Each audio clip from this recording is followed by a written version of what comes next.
Eu quero agradecer ao Senhor por essa oportunidade de vida, por tudo que o Senhor tem feito, pela sua misericórdia, pela inclinação da sua bondade sobre a minha vida, a vida da minha família e de todos os seus servos na face da terra. Quero, em nome de Jesus, engrandecer o seu nome por esse dia, glorificar o Senhor por mais um ano de vida que o Senhor deu ao meu filho, Lucas, a minha prima hoje também. Que o Senhor abençoe a vida deles para a glória do teu santo nome. Que haja saúde, paz, graça, força e a tua presença no coração de todos. Meu Deus, em nome de Jesus, fica conosco nessa aula, fala conosco, nos ensina, nos leva dentro da sua vontade, no seio da sua vontade, para a glória do teu santo nome, abre nosso entendimento, para que a gente possa compreender as Escrituras e dissertá-las de forma essencial, verdadeira, pura, no nome de Jesus eu te peço e creio, eu te louvo. Amém. Glória a Deus. Na página 48, para o tema é sincretismo religioso, né, a secularização, o perigo da secularização na igreja, né? A secularização na igreja, ela teve um efeito muito devastador e muito ruim. Ela tem um efeito porque ela se deu um início e veio se arrastando. Através da secularização entrou o sincretismo, que é o nosso maior combate hoje com a questão das pessoas não saberem dividir as coisas e trazendo alguns objetos, uma idolatria velada, de certa forma, não só a idolatria, mas a antropolatria também, que é a idolatrar o homem, e assim sucessivamente, né? Diversos fatores contribuem para esse amortecimento dos sentidos da igreja. E a maioria deles se motivam pela aplicação de métodos profanos no serviço da casa de Deus. São métodos de inovação. As inovações criadas por aqueles que se dizem estrategistas na obra de Deus. Então, a secularização, ela trabalha pegando algumas questões divinas, sagradas, e moldando elas à inteligência humana, à estratégia humana de fazer o serviço de Deus. Mais ou menos o que Davi faz quando vai pegar a arca da aliança lá em Bet-Semes. Então, ele tem uma ideia. Buscar a arca é certo, mas não da maneira que ele vai buscar. Então, ele tem uma ideia. Ele fala, ficaria mais fácil, não cansaria. Talvez assim ele pensou, não vai cansar os ombros dos sacerdotes. A questão é essa, o carro de boi vai ser mais rápido, a volta dessa arca. O povo está ansioso, está precisando de uma resposta da presença de Deus. E é essa mente, hoje em dia, que alguns cristãos, alguns líderes têm. Então, eles inventam as suas crendices dentro da obra da igreja, né? Eles inventam as suas maneiras, suas estratégias para encher culto, para fazer a obra de Deus, e isso, a secularização vai trazendo o sincretismo e vai desviando o ofício da igreja, o verdadeiro ofício. O evangelho era pregado única pela palavra e simplesmente pela palavra na época dos apóstolos. Não tinha nada. Não existia nada, um chamativo, uma torta depois do culto, um bolo depois do culto. Não que não havia. Havia, sim, a reunião dos irmãos, o partir do pão, aquele banquete, aquela mesa que os irmãos preparavam, muitas das vezes para se ajuntar. Era muito legal. Mas a maioria dos cultos, ou o evangelho era pregado aquém disso aí. Não tinha nada a ver com isso. Não era nada disso. Era simplesmente pregar a palavra de Deus, oferecer Jesus Cristo, testemunhar sobre a pessoa de Jesus, e acabou. Aí a igreja veio inventando determinadas situações ao longo dos anos e criaram isso como estratégias. É o que nós vemos hoje nos quesitos mentorias. Nós vemos aí algumas mentorias, né?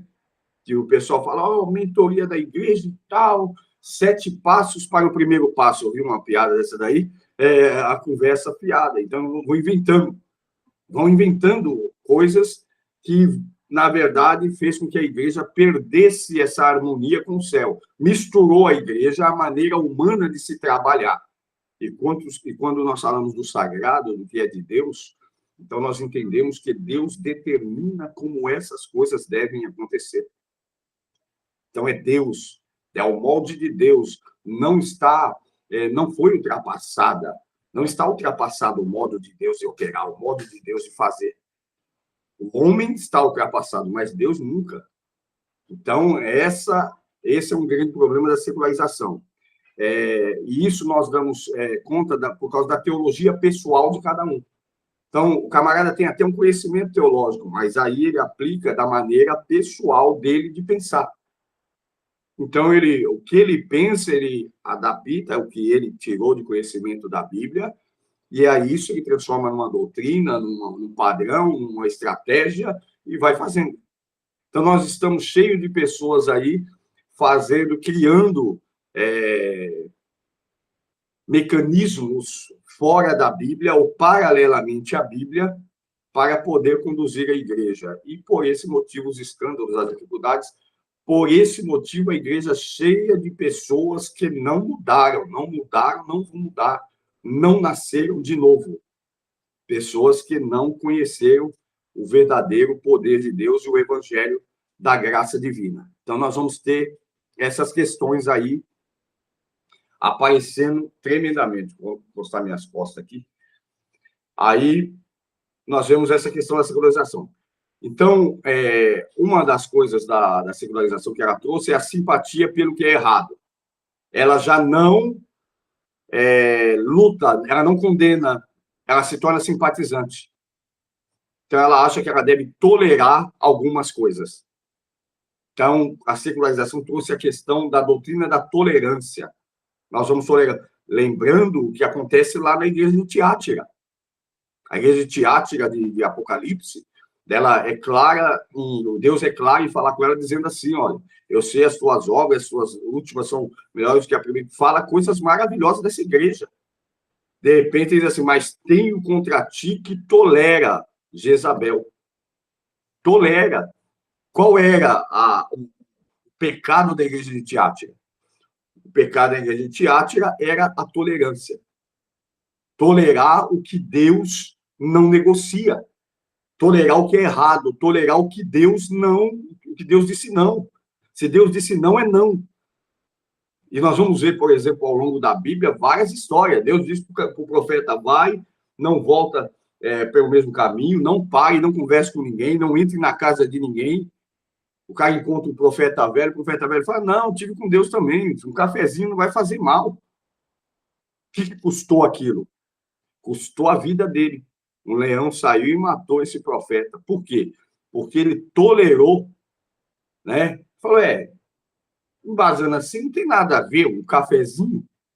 Um café, o que vai mudar tomar um café, um lanche? Eu fiz o que Deus já fiz o que Deus mandou, mas qual foi a ordem de Deus?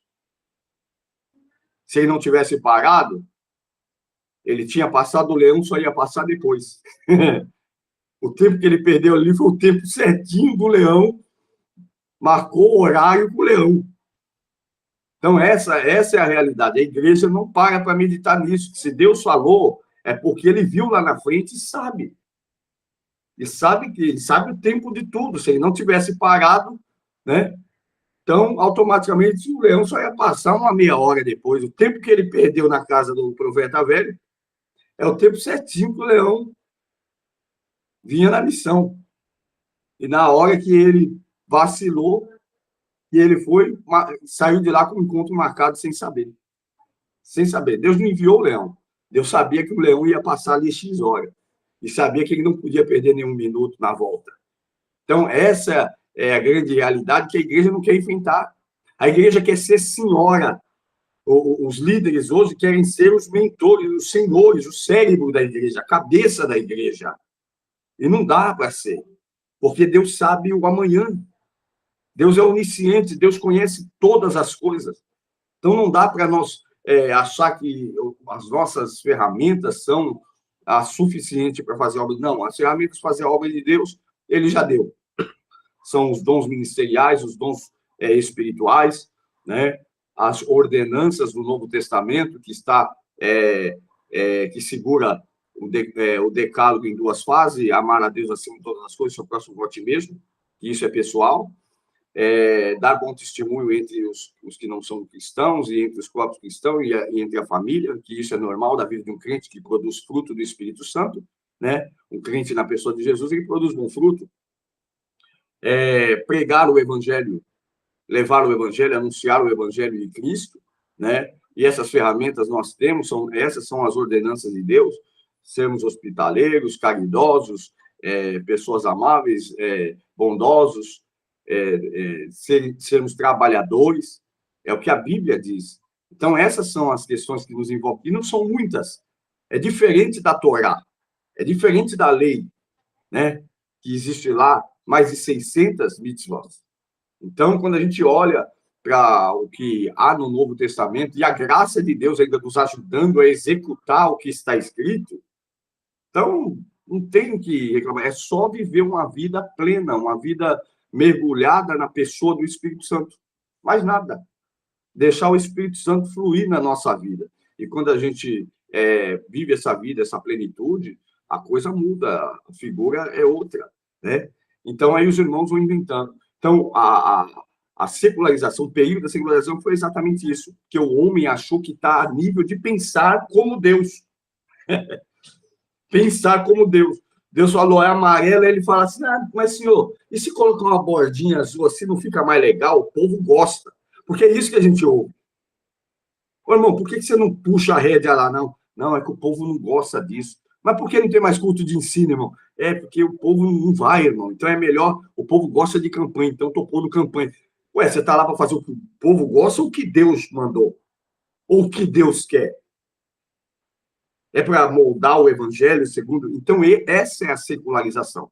Tá entendendo? Moldar a palavra de Deus, os ditames de Deus, a igreja de Deus, no contorno do que o homem quer e não do que Deus determinou. Porque não é o que eu quero, tem que ser o que Deus ordenou, senão não funciona. Senão é simplesmente reuniões e mais reuniões motivacionais, é como palestras motivacionais, stand-ups, e no final nós vamos pagar um grande preço porque não vamos apresentar esse povo para Deus. Isso é terrível. Então, a igreja criou, ao longo dos anos, simpatia pelo errado. Nós temos aí cristãos, crentes, que lutam por causas terríveis, crentes que são a favor da invasão de terreno, invasão de casa, crente MST. Nós temos aí crente que gosta de apropriação indébita, né? Nós temos crente de tudo quanto é jeito aí, que tem simpatia pela coisa errada. Ele vê a injustiça diante dele só porque ele não gosta do fulano. Bem feito. Oxe, isso não é coisa de crente. O crente não folga com a injustiça. A injustiça é injustiça. Não interessa em quem deve... Se eu ver um bandido sendo injustiçado, isso deve, no meu coração, soar mal. Independente se ele é um bandido ou não. Isso tem que pesar no meu coração, porque não é a questão dele ser bandido ou não, é a injustiça que está sendo feita. A justiça não pode ser feita a qualquer custo, porque senão não é justiça. A justiça, para ser justiça, ela tem que ser feita com justiça. Não dá para se transformar mentira em verdade. Mentira é mentira. Nunca uma mentira vai ser uma verdade. A única verdade da mentira, que você pode dizer, tem verdade na mentira? Tem. Qual? É mentira. Qual é a verdade da mentira? Aquilo ali, aquela mentira ali, tem verdade? Tem. Qual que é? A verdade é que é mentira. Essa é a única verdade. É dizer que a mentira é mentira. Então, não dá para fluir. E as pessoas não pensam, porque não são com elas. Quando a injustiça acontecer dentro da casa delas, quando acontecer com alguém delas, ou mesmo com elas vão sentir o peso da injustiça. Então, é muito ruim. E a igreja começou a ter simpatia pelo que é errado. Outra coisa que cooperou, aí na próxima página, 49, é a má interpretação. O desajuste sério, né, é esta má interpretação das escrituras. As pessoas começaram a interpretar as escrituras a seu bel prazer. Então, tem coisa que na escritura que está escrito e aquilo lá, não precisa inventar mais nada. Mas tem camarada que vai lá e dá uma inventada e fala, não, que isso aqui segundo o tempo tal, a era medieval, o rei Arthur, antes de achar Excalibur, e entra numas conversas que, da Branca de Neve e os Sete Anãos, que a gente nem sabe de onde vem. Mas para mudar a interpretação das Escrituras a seu bel prazer.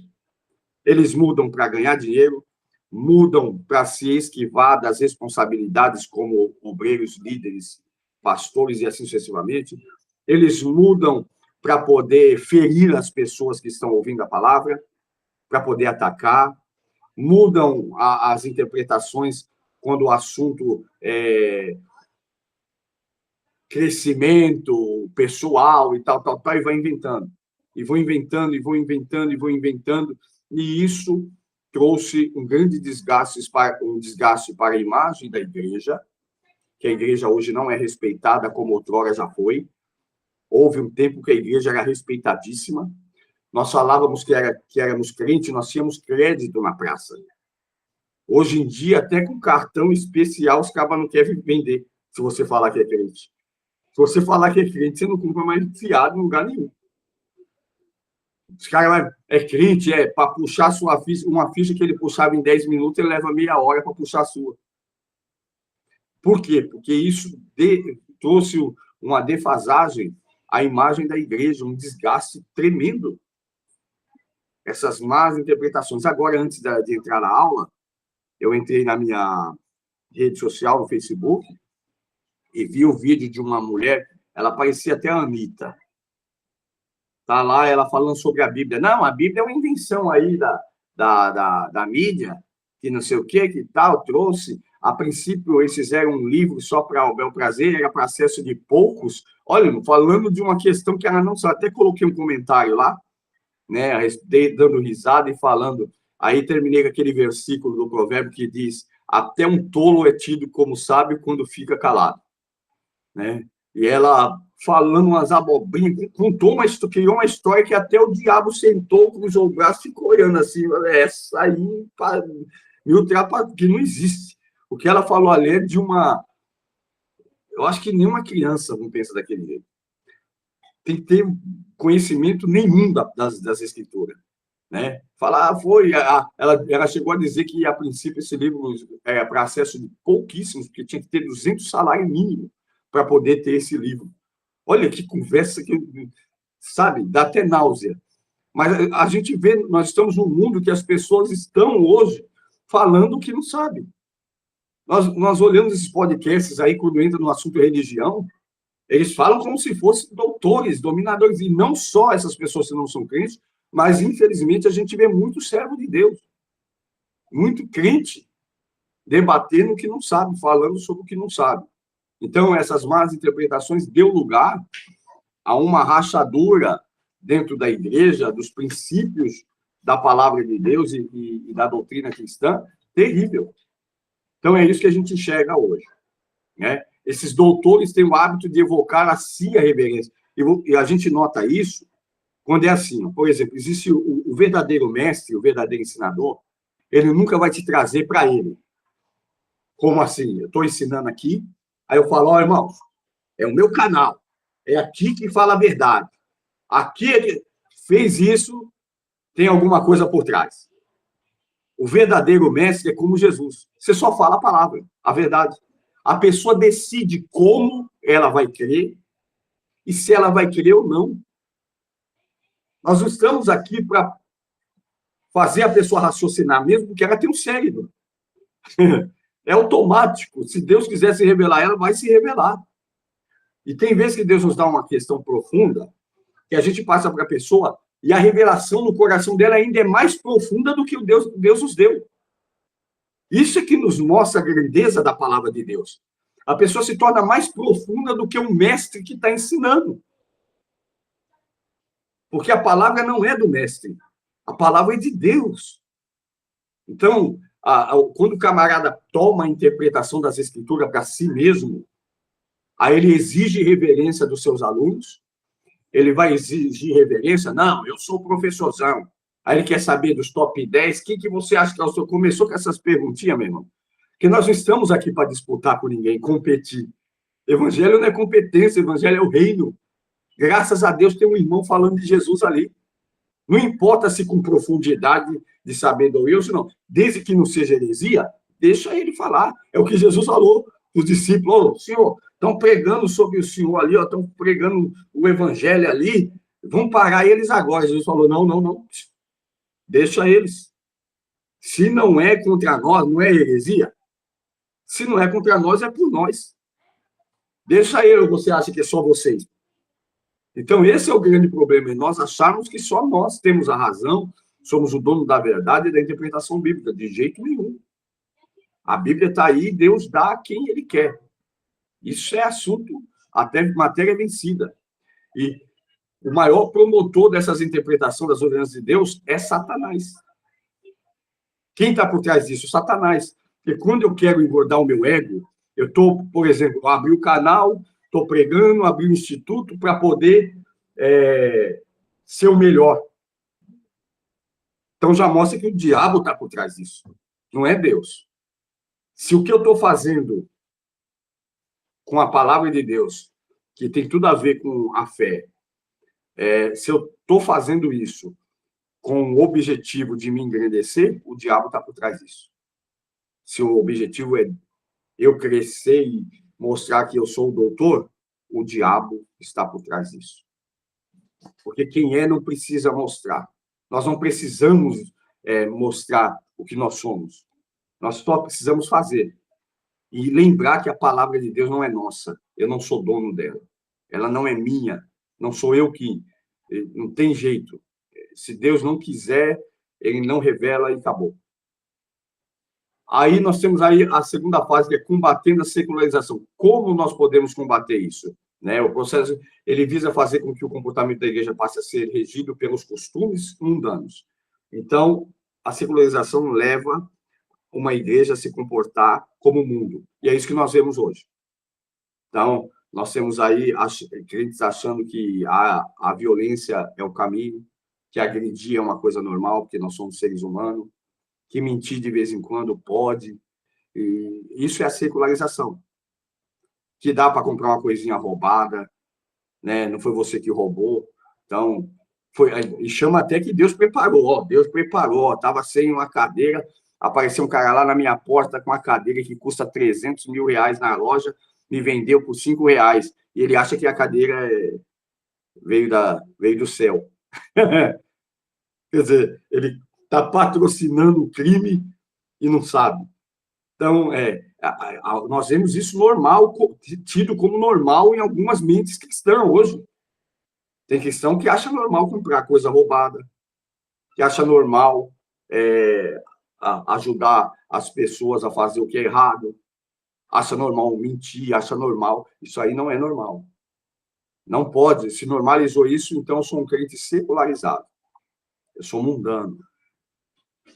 Deus, é claro, Deus disse, não ameis o mundo e nem o que no mundo há, porque aquele que ama o mundo, o amor do Pai, não está nele.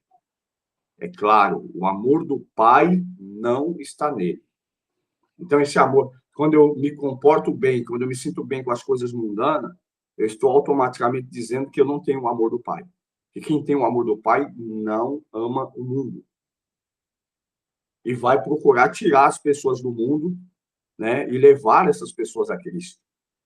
Se eu tiver amor ao mundo, eu deixo elas lá. A gente só tira uma pessoa de uma situação ruim quando nós reconhecemos que aquele lugar, a situação é ruim. Mas se eu também acho que aquele negócio não tem nada a ver, então vou deixar a pessoa lá. Eu não vou fazer um esforço para tirar ela daquela situação, porque aquele lugar onde ela está, eu também tenho uma certa simpatia. Então, esse é o grande problema. Por isso que a igreja parou de evangelizar, por achar que é normal. É normal essas coisas. Então, esse foi um grande período. Jesus disse, vigiai e orai para que não entreis em tentação. E deixou o exemplo.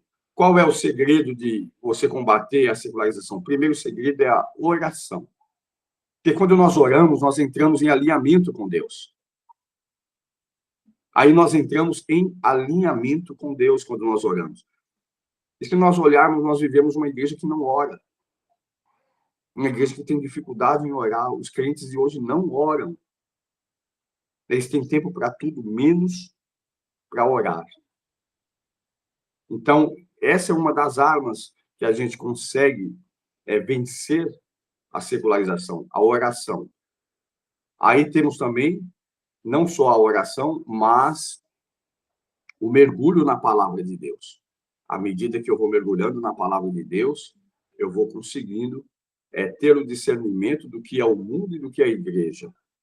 Não há mais diferença hoje. Nós entramos em igrejas que são totalmente mundanas. São palcos mundanos, situações mundanas dentro da igreja. Eu estou dizendo não o aspecto físico, eu estou falando sobre a conduta dos cristãos. A conduta deles são condutas terríveis, condutas mundanas, é uma brigaiada, é uma fofocaiada, calúnias, mentiras, são coisas terríveis, terríveis. Só um minutinho. Calil, fala um pouco mais baixo. Sua mãe está aqui. Aí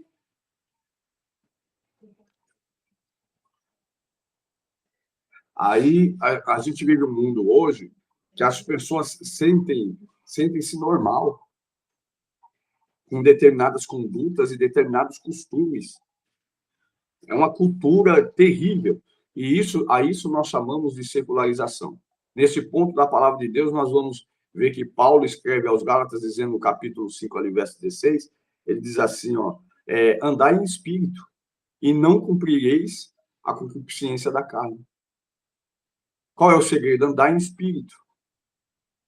Mas os crentes andam mais na carne do que qualquer coisa. Não falando mal, nós não estamos falando mal, nós estamos falando o que acontece. Por isso nós não estamos dando nome a esse ou aquele. Nós estamos dizendo que há uma dificuldade. A igreja precisa entender que há um perigo, é um perigo muito grande viver na carne. É um perigo grande se inclinar à concupiscência da carne, porque a carne cobiça contra o espírito e o espírito contra a carne. É uma guerra dentro de nós. E a inclinação à carne, segundo o que está lá em Romanos, é inimizade contra Deus.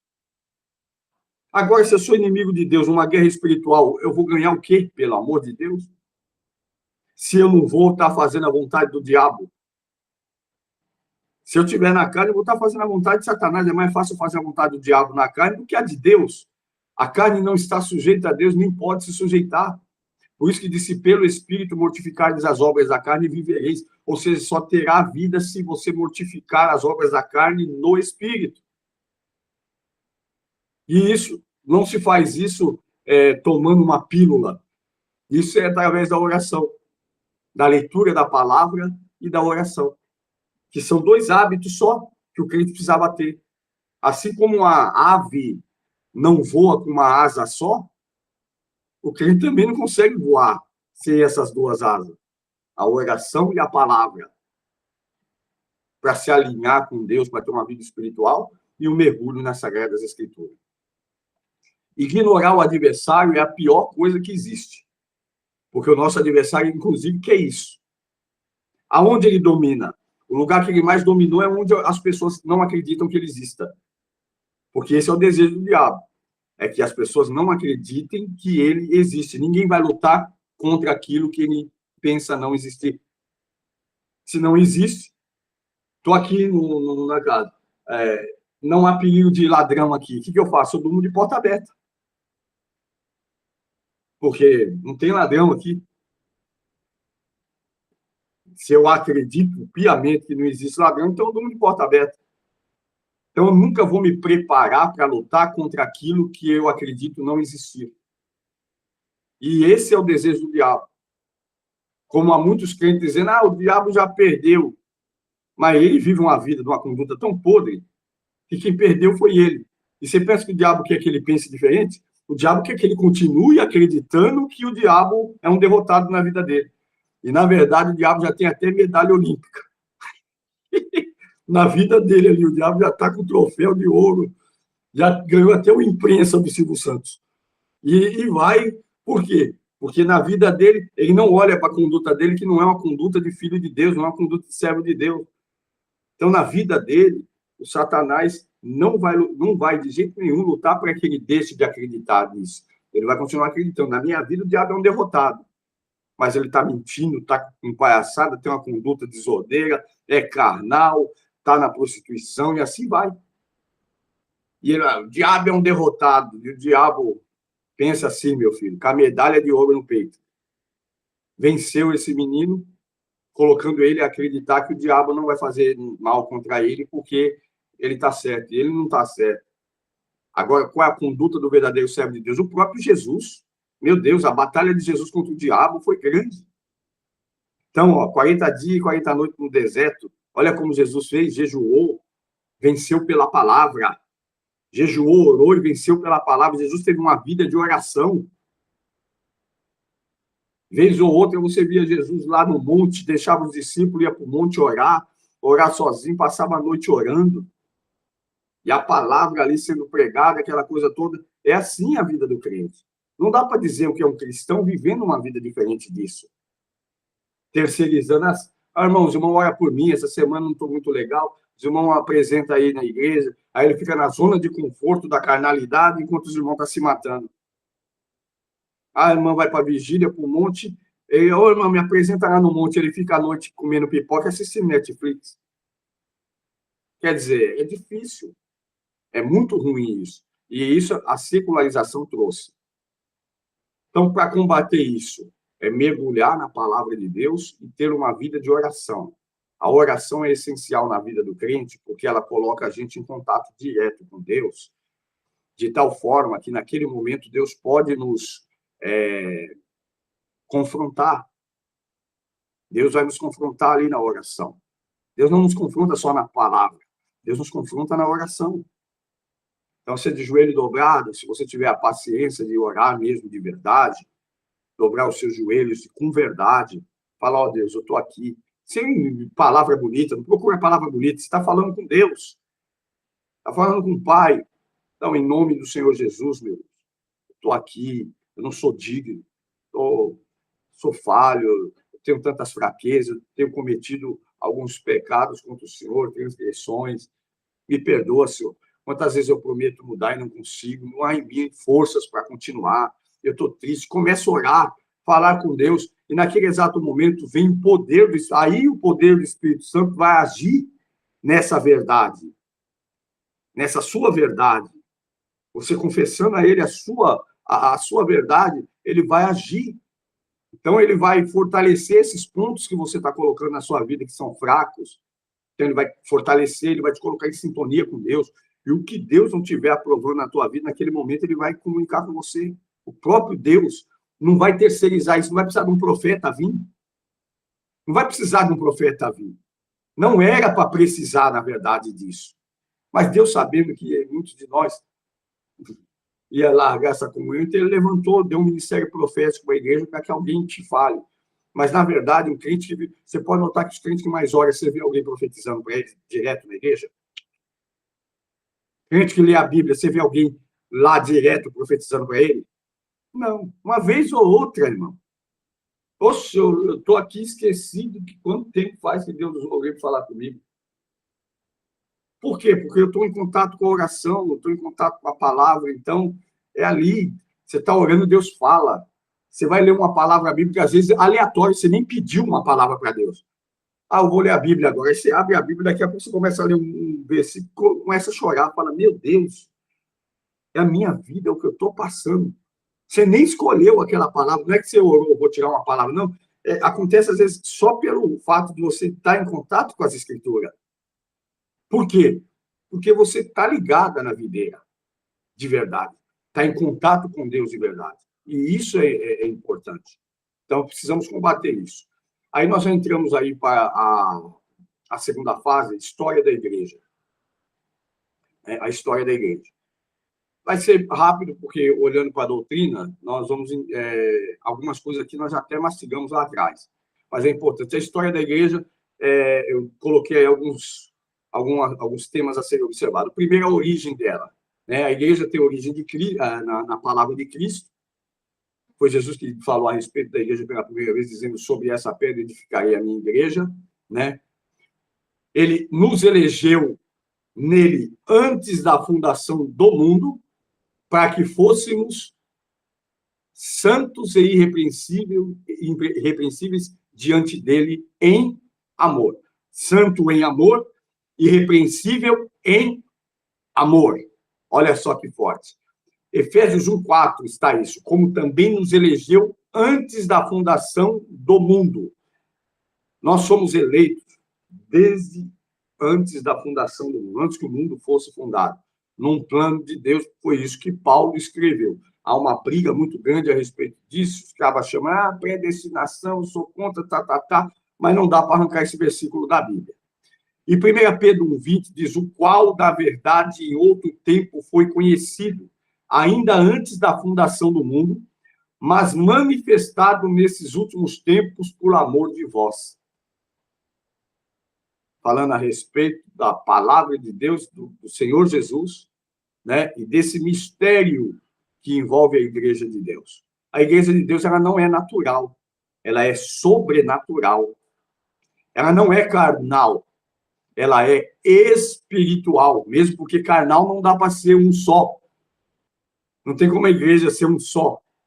Só num âmbito a igreja consegue ser um diante de Deus, no âmbito espiritual. Então, o plano da salvação estava traçado por Deus desde o eterno passado. O sacrifício fora feito antes da fundação do mundo. Por isso que ele é identificado como cordeiro morto desde a fundação do mundo. Jesus não é um plano B. Antes que o homem fosse criado, Jesus já estava no plano como cordeiro morto. Não há essa quantidade de tempo, é para nós, para Deus, tudo é agora. Deus não conhece amanhã ou ontem. Tudo dele está diante dele agora. Deus não precisa esperar amanhã para saber o que vai acontecer. E sabe tudo do ontem. E também sabe do agora. Então, essa eternidade, o eterno, quando nós falamos do eterno, ele é eterno por causa disso. Ele compreende todos os tempos em um mesmo milésimo de segundo. Ele conhece passado, presente e futuro no mesmo milésimo de segundo. Para ele, é tudo agora.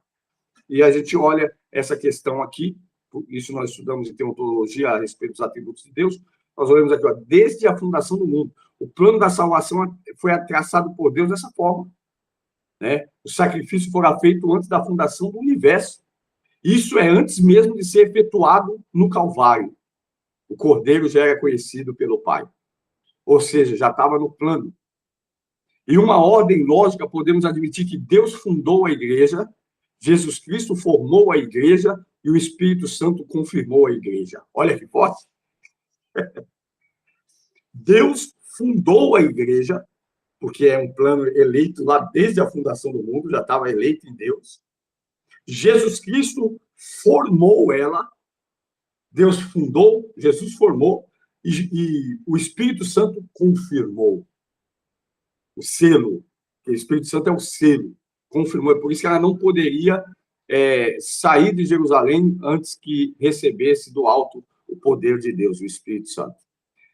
Então, nós olhamos, Jesus Cristo formou essa igreja e o Espírito Santo confirmou ela. Assim, o projeto no coração de Deus, a formação pelo ministério de Cristo e a confirmação no dia de Pentecostes pelo poderoso derramamento do Espírito Santo. Isso é algo, uma revelação muito forte. Quando nós olhamos para a coisa deslumbrada dessa forma, entendemos que a igreja não é um projeto do Novo Testamento. Ela já é um projeto do coração de Deus desde a fundação do mundo, lá antes da fundação do mundo. Não há nada novo para Deus. Tudo ele fez antes que o mundo viesse a existir. A fundação da igreja, segundo Efésios 3:9, diz assim, demonstrar a todo qual seja a dispensação do mistério. Olha o que diz. E demonstrar a todos qual seja a dispensação do mistério. É um mistério que desde os séculos esteve oculto em Deus. Onde a igreja estava? Oculta em Deus. Oculta para os homens, oculta para a natureza, oculto para todo ser vivo, mas viva dentro de Deus. Oculto em Deus, que tudo criou por meio de Jesus Cristo, Bereshit, o cabeça, que tudo fez por meio, seria diferente. Como que Jesus ia fazer a igreja de forma diferente, se não como fez todas as coisas? A igreja precisava sair de Cristo. Não podia vir de outro. Não podia vir de homem, de ideologia, de ideias humanas. Então, ela veio do próprio Cristo, porque ela nasceu no coração de Deus. Foi formada por Cristo e confirmada pelo Espírito Santo.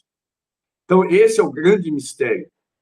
A igreja, antes era um mistério oculto em Deus, fora revelada em Cristo, tornando-se o segredo de Deus conhecido aos homens.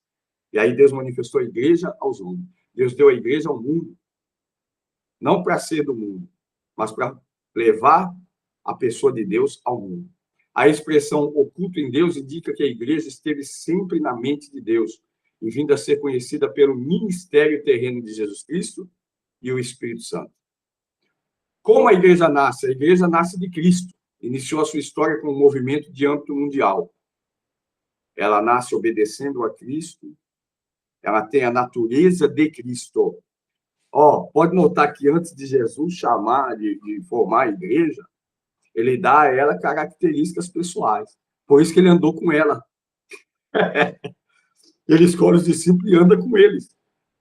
Ele ensina pessoalmente, aleluia. A igreja recebeu direto dele. Ensinou pessoalmente ela. E para ficar melhor, ainda deu o seu espírito a ela. A sua vida. Deu a vida por ela e depois deu a vida para ela. Por ela e para ela. Deu a vida por ela no Calvário e deu a vida para ela, quando doou a ela o Espírito de vida, o Espírito Santo. Então, essa é a origem da igreja. A igreja nasce nesse poder, recebendo direto de Deus, sendo ensinada por ele, diretamente ensinada por Cristo, por Jesus, conhecendo os segredos do reino de Deus, que era desvendado somente a eles e negado a outros, porque houve uma certa passagem bíblica que mostra que os discípulos indagaram a Jesus, perguntaram para ele, interrogaram ele, dizendo: Senhor, por que eles ali estão ouvindo a sua palavra, não estão entendendo? Jesus disse: porque a vós é dado o direito de conhecer o reino dos céus, eles não. Olha, Jesus, olha o privilégio dessa igreja. A vós é dado o direito de saber, agora eles não. Nós olhamos isso claramente nas Escrituras, e quando nós temos essa base, quando nós olhamos para esse prisma, nós entendemos que a igreja é nascida poderosamente.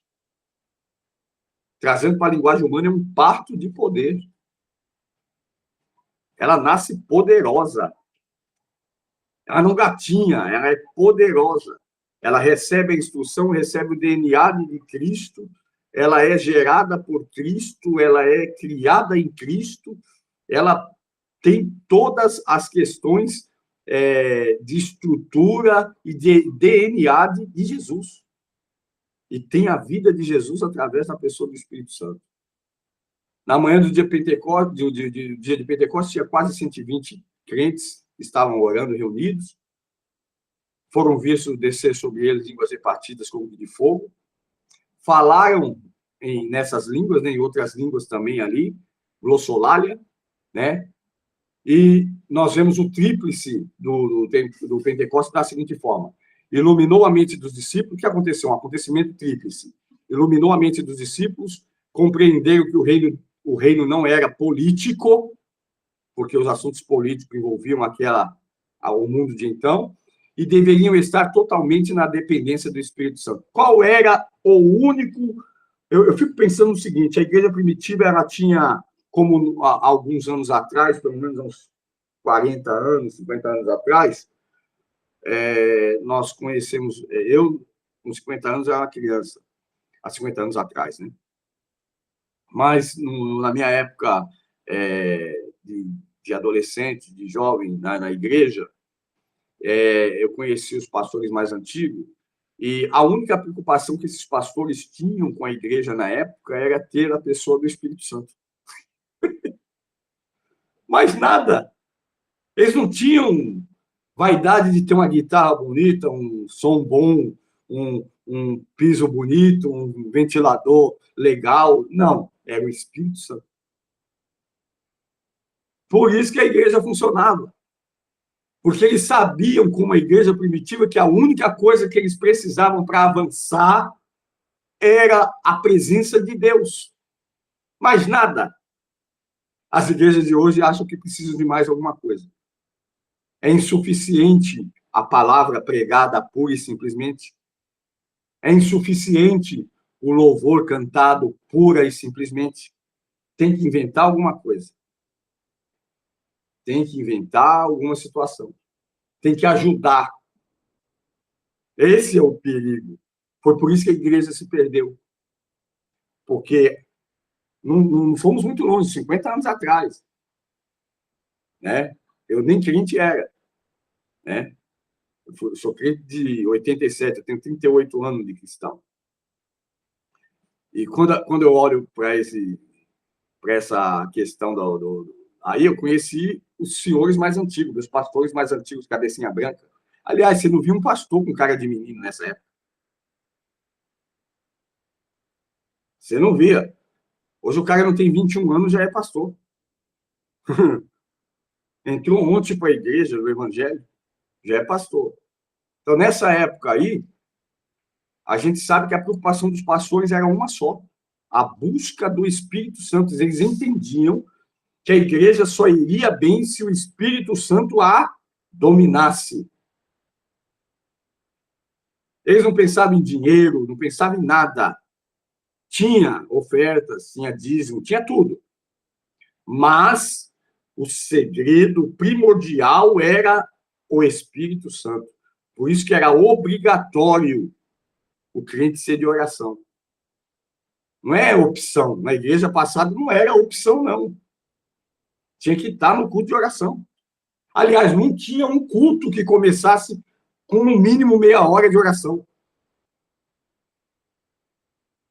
E chegasse atrasado para ver se o pastor não dava um puxão de orelha. Olha, irmão, tá na carne, hein? Era desse jeito.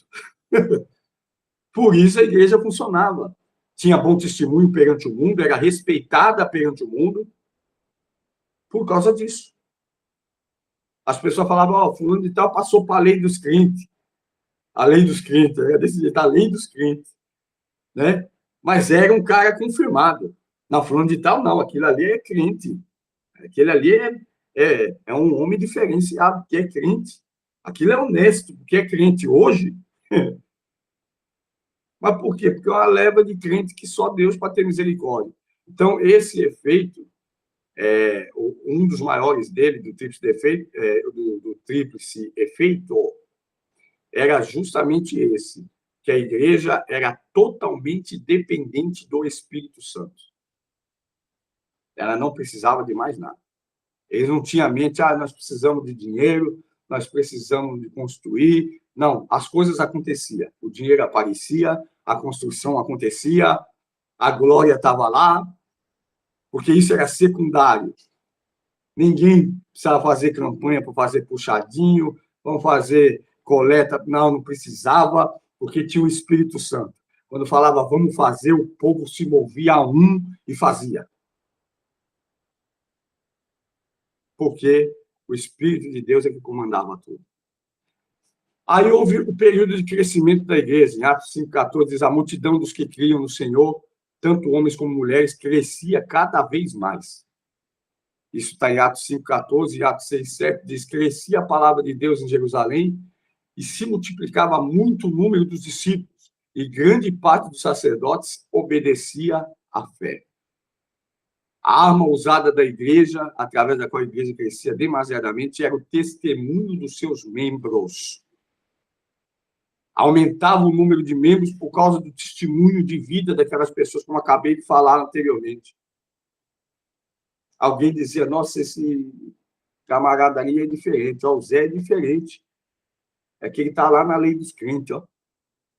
Ele se tornou, quem viu esse homem, bebia, batia na mulher, fazia. Você viu como ele passa aqui? Um homem que levanta, mas o que aconteceu? Passou para a lei dos crentes. E nisso a igreja começava a crescer por causa do testemunho, porque o povo está atrás de resultado. O povo está atrás de resultado. Quantas mulheres aí nós estamos vendo que estão sofrendo violências domésticas, estão passando por terrível, e elas vão para a igreja por conta disso. Porque acreditam que se o marido virar um cristão, elas não vão sofrer mais a violência doméstica, vão ser bem tratadas, vão ser amadas de verdade. Então, justamente esse testemunho que levava a igreja a crescer, o resultado que a igreja promovia na vida das pessoas.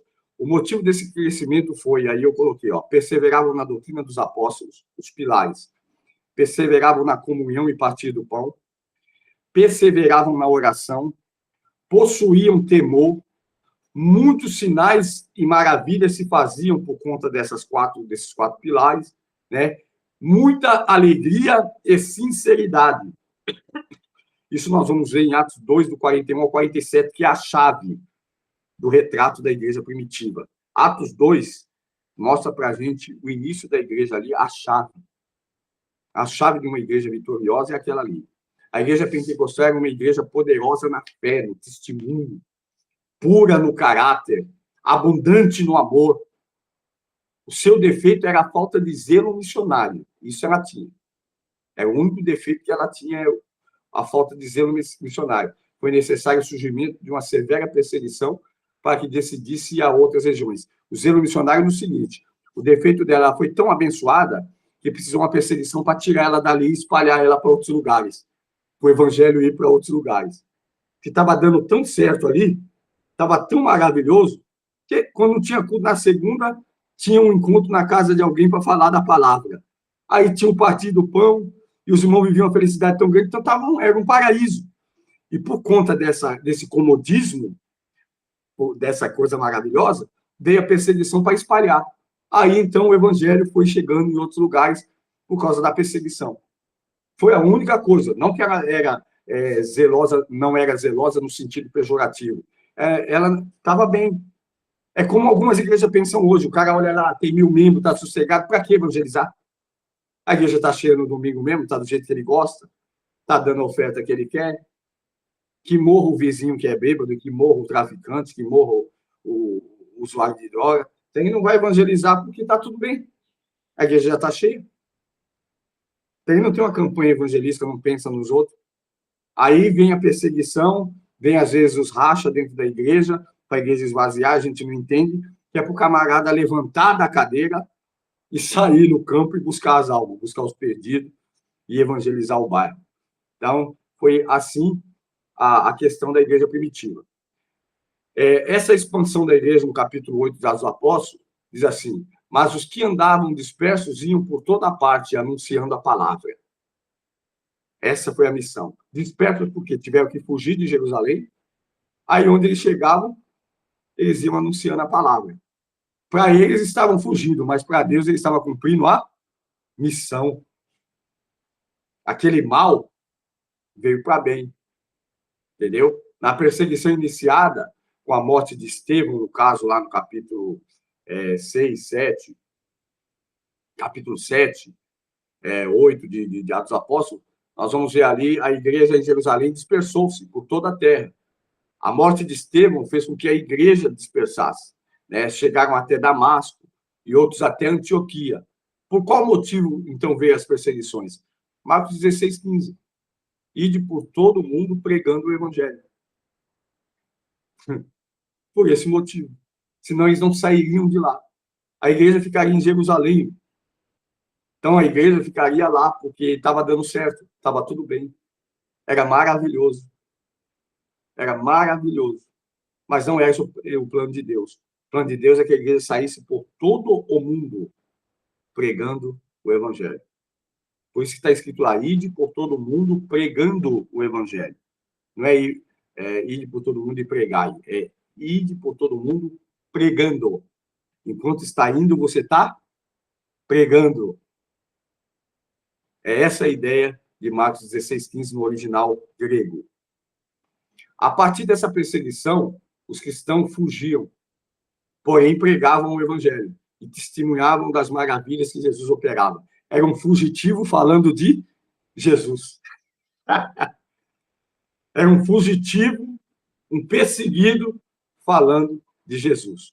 No ano 81, ano Domini, Domiciano sucedeu o imperador Tito, que tinha invadido e destruído Jerusalém por conta do ano 70. Com a destruição de Jerusalém, Domitiniano ordenou que todos os judeus deveriam enviar a Roma as ofertas anuais, que eram enviadas a Jerusalém. Esses, por sua vez, não obedeceram, o que desencadeou na segunda maior perseguição da história, não somente aos judeus, mas também aos cristãos. Então, os judeus tinham sempre essa aversão a Roma e aos seus aqueles que os exilavam, né? Eles tinham uma oposição porque esses impunham taxas terríveis, taxas grandes, impostos tremendos contra eles. E por conta disso daí veio a perseguição, a segunda perseguição, que também fez com que a igreja viesse a sair para outras esferas, outras fronteiras, atravessar outras fronteiras. Durante esses dias, milhares de cristãos foram mortos, especialmente em Roma e em toda a Itália. Não judeus, nós estamos falando de cristãos mortos.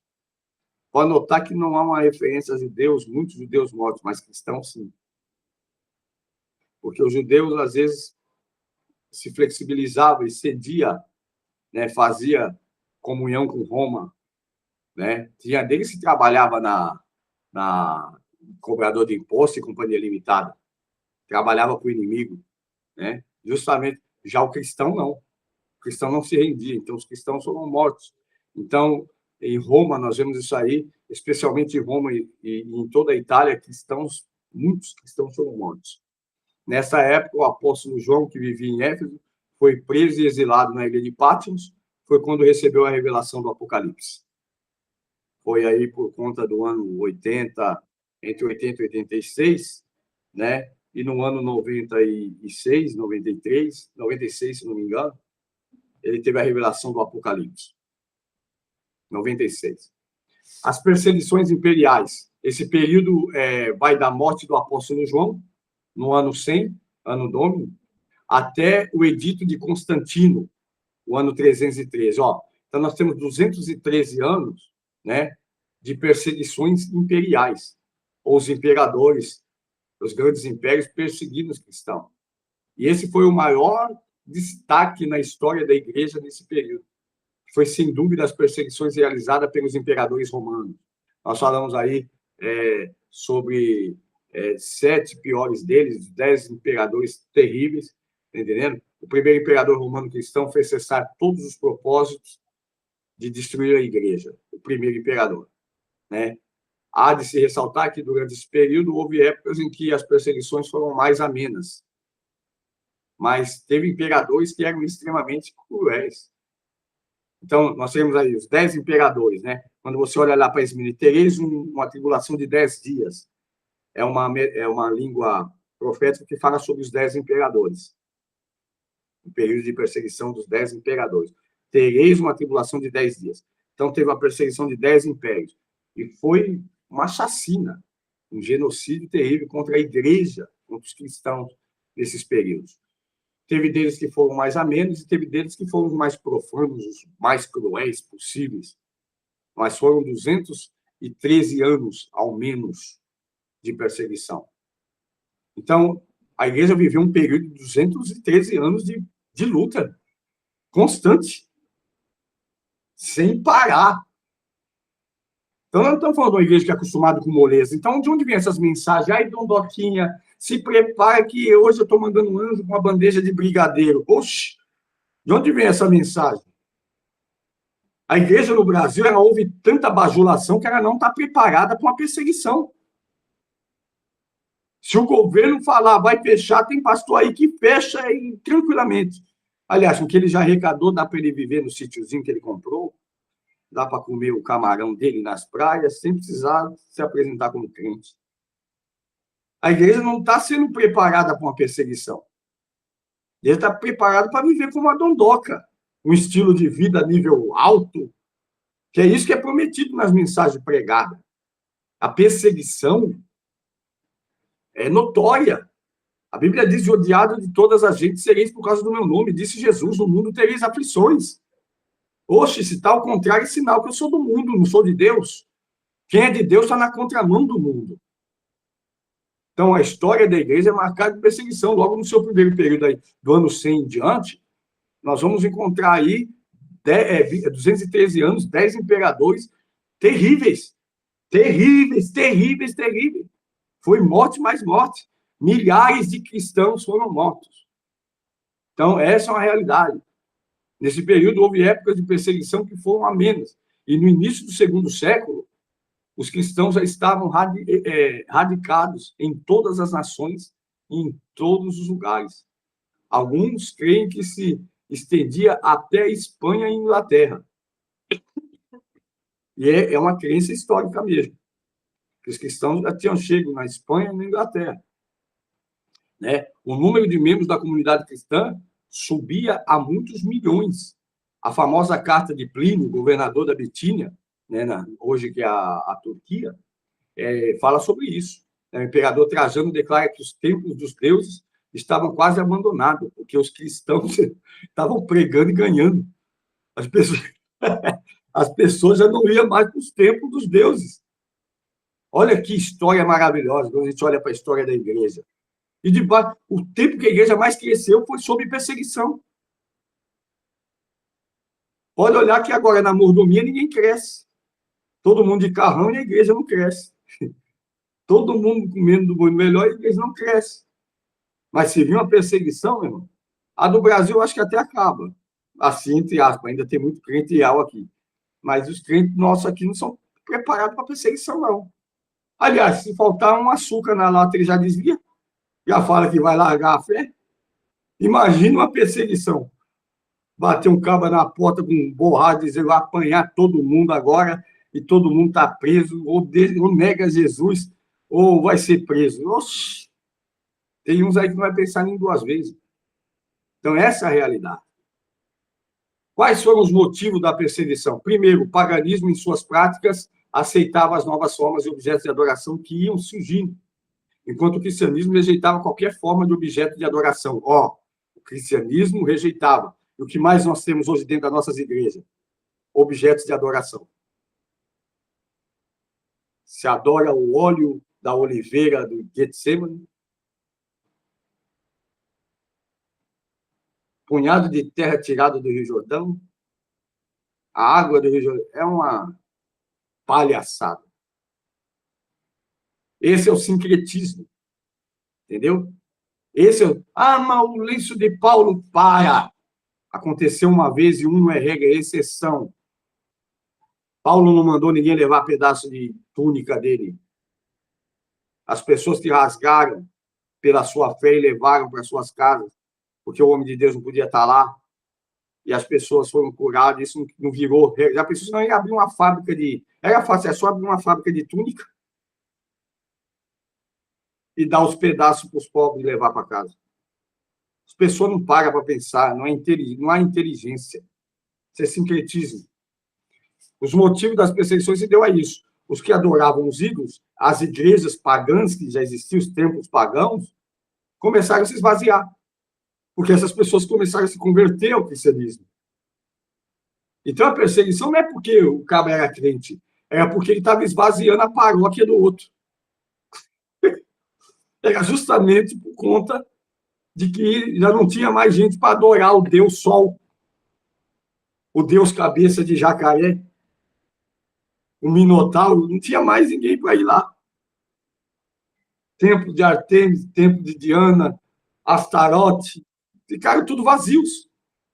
Então, por conta disso aí, houve a perseguição. Esses eram, alguns tempos desses, apesar de serem pagãos, eles eram ligados ao Estado. Era a religião do Estado. Então, por eles estarem perdendo os seus fiéis para o cristianismo, também cooperou para a raiva deles e a perseguição contra a Igreja de Deus. Né?